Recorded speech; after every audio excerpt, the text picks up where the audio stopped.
Bismillahirrahmanirrahim. Apa kabar anandaku kelas 6 semua? Semoga Allah senantiasa memberikan kita kesehatan. Bismillahirrahmanirrahim. Apa kabar anandaku kelas 6 semua? Semoga Allah senantiasa memberikan kita kesehatan dan selalu mengelilingi kita dengan keberkahannya. Amin. Bertemu kembali dengan Ustadzah yang insya Allah hari ini kita akan memulai pembelajaran online. Tematik 1. Pada materi tematik 1 ini kita akan mempelajari subtema. Yang pertama adalah tumbuhan sahabatku, subtema 2 hewan sahabatku, subtema 3 ayo selamatkan hewan dan tumbuhan. Selamat datang kepada anandaku pada subtema yang pertama, yaitu tumbuhan sahabatku.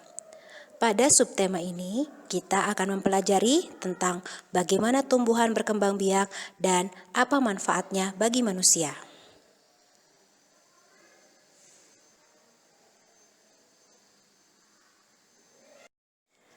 Amati gambar di bawah ini. Dari gambar, terlihat bahwa tanaman memiliki beragam manfaat bagi manusia dan lingkungannya. Dan dapatkah Ananda menyebutkan manfaat tanaman-tanaman di bawah ini? Silahkan disebutkan. Secara umum terdapat 5 manfaat besar tanaman, yaitu sebagai sumber energi bagi manusia, sebagai sumber vitamin dan serat untuk kesehatan manusia, sebagai pemasok oksigen alami di bumi, sebagai pengikat air tanah, serta sebagai peneduh dan juga mempercantik bumi kita.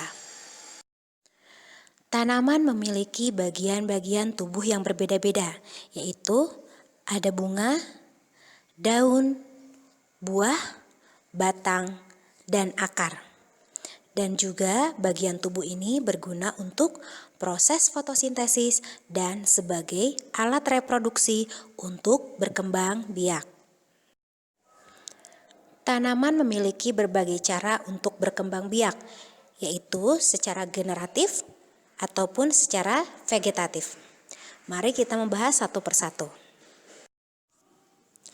Sebelum kita melanjutkan pada penjelasan perkembangbiakan generatif dan vegetatif, mari kita baca paragraf di bawah ini. Bunga jempa, bunganya Provinsi Aceh. Provinsi Aceh memiliki bunga khas yang disebut dengan bunga jempa. Bunga ini berwarna jingga, kuning, dan putih krem, serta berbau harum yang sangat unik. Karena keunikan aromanya, masyarakat Aceh sering menggunakan bunga ini sebagai pengharum dan aroma terapi. Setelah Ananda membaca paragraf tersebut, dapatkah Ananda menentukan ide pokok dan kalimat utama? Ustazah tunggu beberapa detik untuk menentukan ide pokok dan kalimat utama.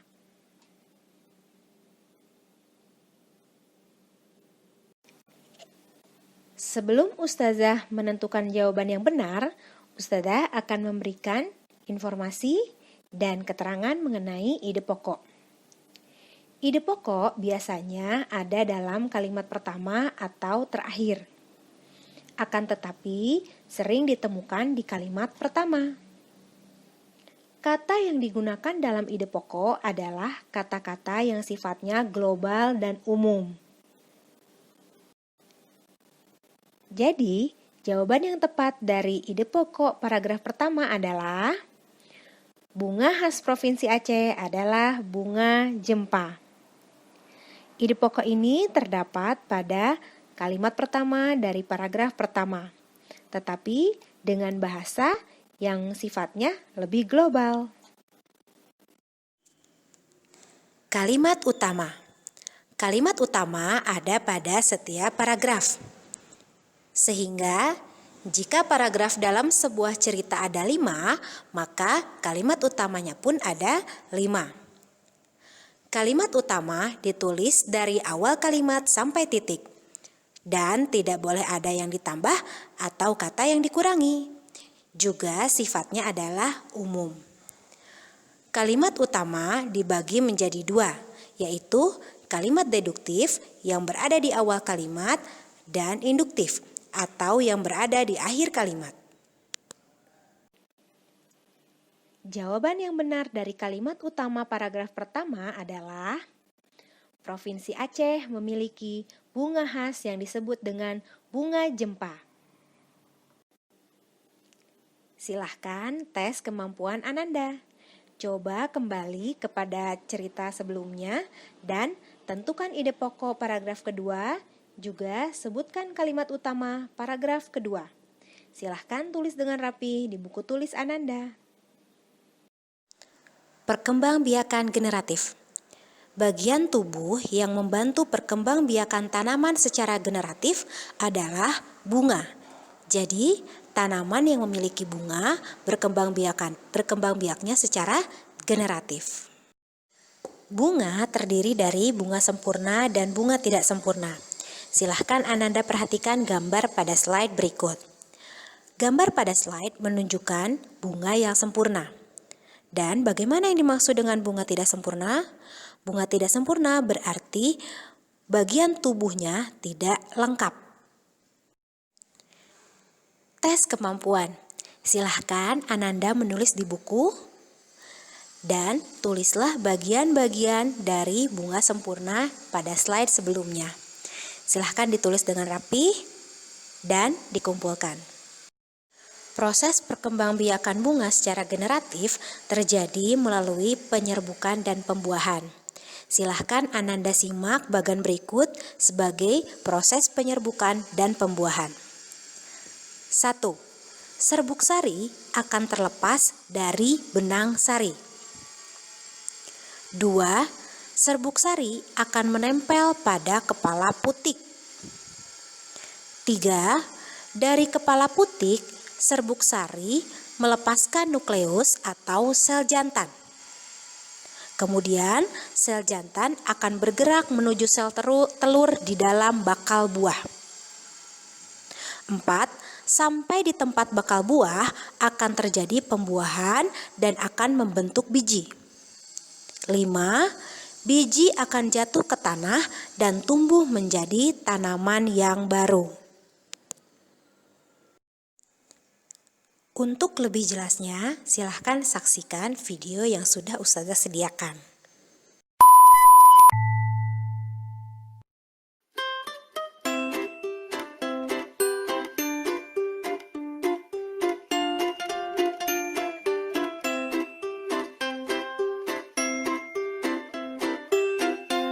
Halo teman-teman, kali ini kita akan mempelajari proses penyerbukan pada tumbuhan generatif.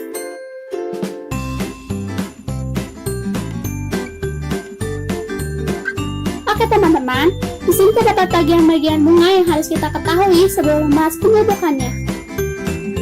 Ini adalah tangkai bunga. Ini adalah dasar bunga. Ini adalah kelopak bunga. Ini adalah kepala putik. Ini adalah tangkai putik. Ini adalah benang sari. Ini adalah bakal buah. Ini adalah mahkota bunga. Oke teman-teman, sekarang kita mulai dengan penyerbukan yang dibantu oleh angin. Padi merupakan tumbuhan yang serbuk sarinya mudah terbawa angin, maka seringkali proses penyerbukannya dibantu oleh angin. Nah, ini adalah padi yang belum memiliki buahnya, yaitu masih memiliki benang sari. Ketika angin berhembus dan melewati benang sari, maka serbuk sarinya terhempas, maka ada serbuk sari yang jatuh ke putik. Dan serbuk yang telah jatuh di putik akan turun ke ovarium. Setelah itu, beberapa waktu ke depan, benang sari dan penutupnya akan rontok. Lalu tumbuhlah buah padi. Nah, begitulah proses penyerbukan pada padi oleh angin.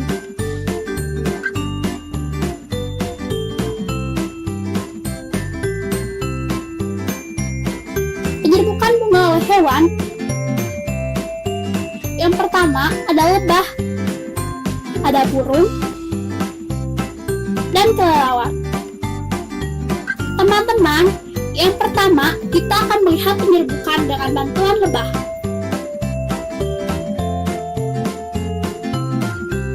Bunga sepatu adalah salah satu bunga yang seringkali dikunjungi lebah.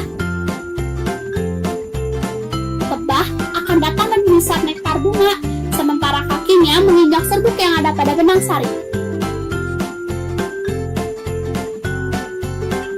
Lebah suka berpindah posisi untuk mencari-cari nektar, sehingga kakinya yang telah menginjak serbuk sari akan mengenai putik bunga. Lalu serbuk sari akan menyerap ke dalam, hingga akhirnya serbuk sari akan bertemu dengan bakal buah. Proses berikutnya adalah bakal buah akan berubah menjadi biji. Setelah itu, mahkota dan benang sari akan rentok dan tumbuhlah buahnya. Oh iya teman-teman, penyerbukan oleh serangga tidak hanya dilakukan oleh lebah, tapi bisa juga dengan kumbang, dengan kupu-kupu, dan juga semut. Oke teman-teman, sekarang kita akan melihat penyerbukan bunga oleh kelelawar.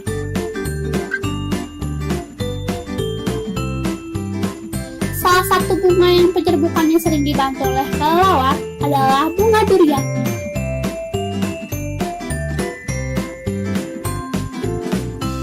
Sama seperti serangga, kelelawar mengkonsumsi nektar yang ada di bunga teman-teman.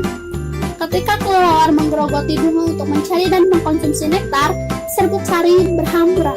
Maka, serbuk ada mengenai putik teman-teman, dan serbuk sari pun turun hingga ke bakal buah. Beberapa waktu kemudian, mahkota dan benang sari pun rontok, dan buah durian pun tumbuh.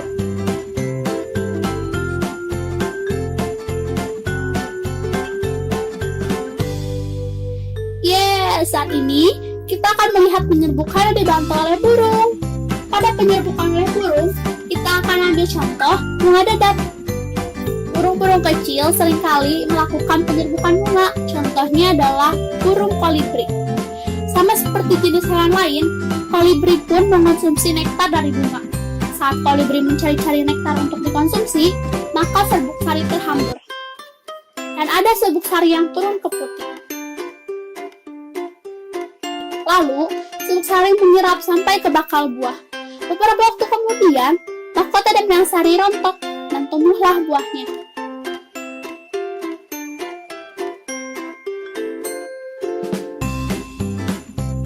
Oke teman-teman, sekarang kita akan melihat penyerbukan dengan manusia.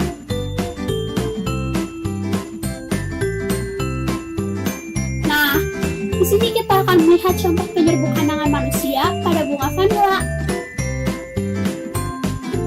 Kita membutuhkan kayu yang lancip untuk merobek bunga vanila.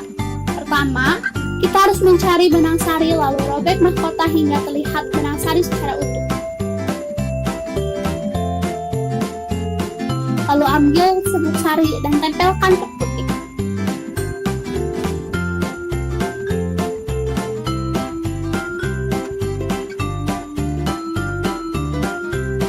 Dan serbuk sari pun akan turun.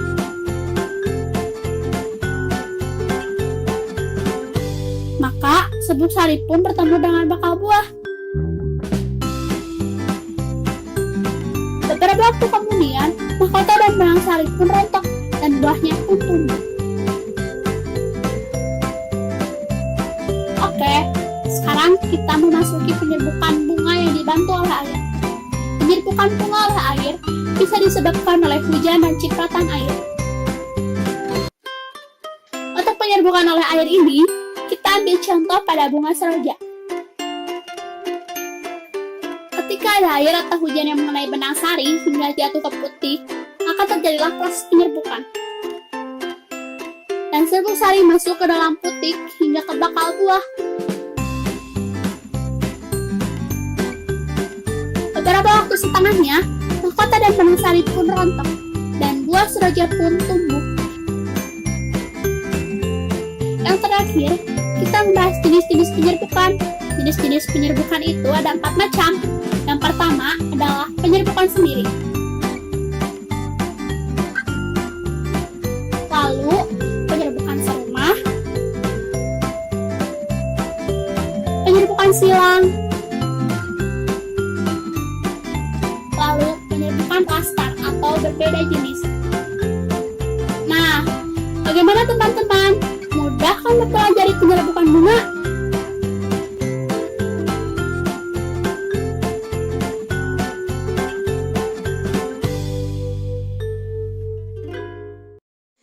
Silahkan Ananda perhatikan gambar berikut.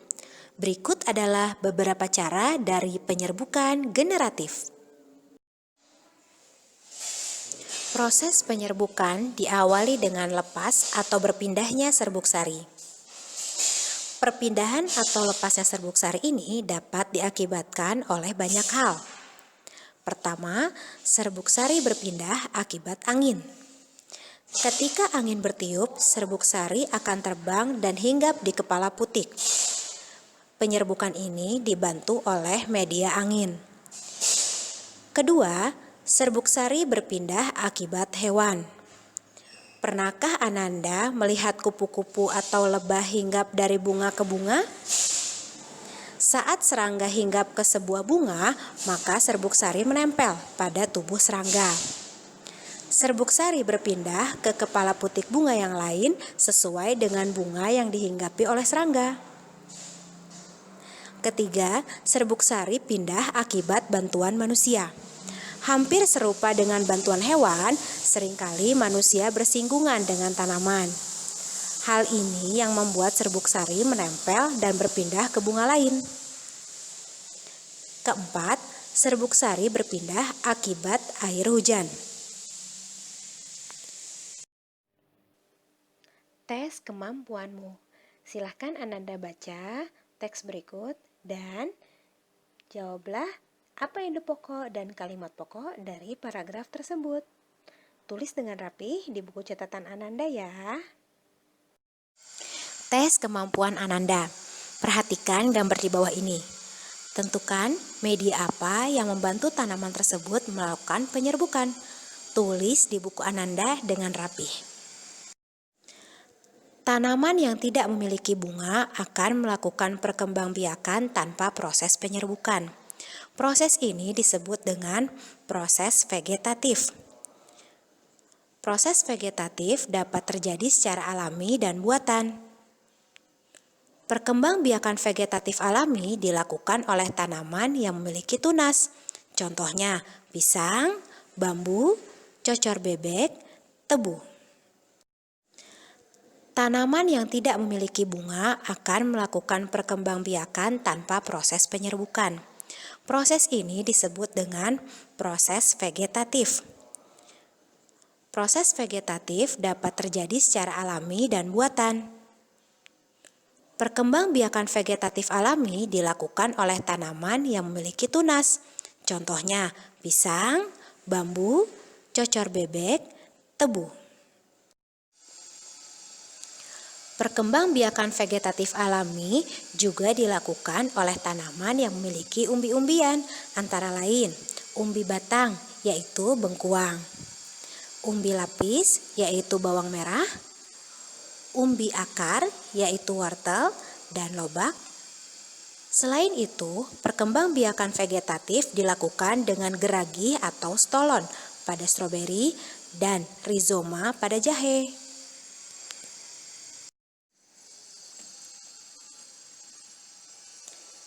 Sementara perkembangbiakan vegetatif buatan dilakukan oleh manusia dengan metode stek, cangkok, okulasi, dan menyambung.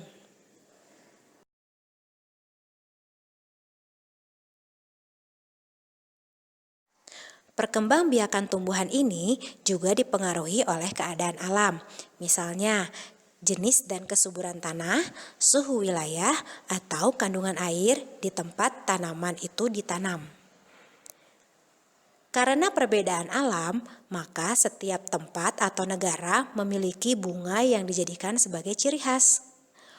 Bunga-bunga di negara sekitar Indonesia memiliki karakteristik yang hampir mirip karena kondisi alam yang mirip. Namun, bunga dari benua lain memiliki karakteristik yang jauh berbeda. Apakah Ananda tahu negara-negara apa saja yang menjadi negara tetangga Indonesia? Insya Allah, pada kesempatan lain kita akan mempelajari negara-negara apa saja sih yang berada di sekitar Indonesia dan apa persamaan negara tersebut dengan negara Indonesia. Oke? Tetap semangat dan tunggu ya materi selanjutnya dari Ustazah. Wassalamualaikum.